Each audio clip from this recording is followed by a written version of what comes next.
أعوذ بالله من الشيطان الرجيم.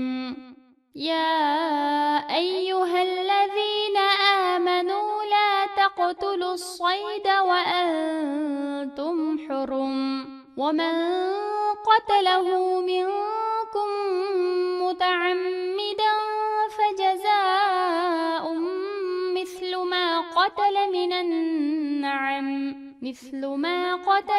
النعم يحكم به ذوى عدل منكم هديا بالغ الكعبة أو كفارة طعام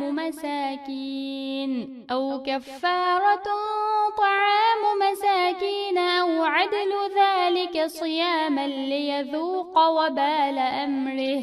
عفى الله عما سلف ومن عاد فينتقم الله منه والله عزيز ذو انتقام.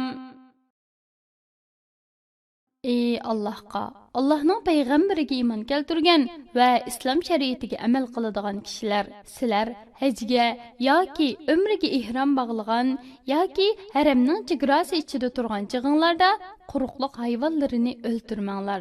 Sizlardan kimki biror quruqliq hayvonini qasddan o'ltiradigan, buning jazosi adolatlik ikki kishining baholishi bilan tuga, kala va qo'y qatorliq chorvalardan heliqi o'ltirilgan o'g'i tangdosh keladigan birini Ka'baga ilib berib bo'g'izlab Makkaning faqirlariga tarqitib berishdir. Yoki uning qimmatiga oshliq setib olib, haramning faqirlaridan har bir faqirga bir sa, ya'ni sa qadimgi o'lchaklardan bo'lib, bir sa taxminan 3 kilogrammga tengdan tarqitib berish yoki har bir faqirga beradigan oshliqning o'rniga bir kundan ro'za tutishdir.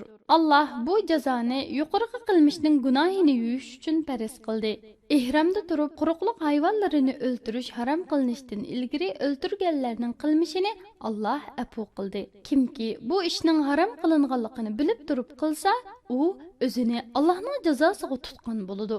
Allah kuchlikdir, podshohligida g'olibdir.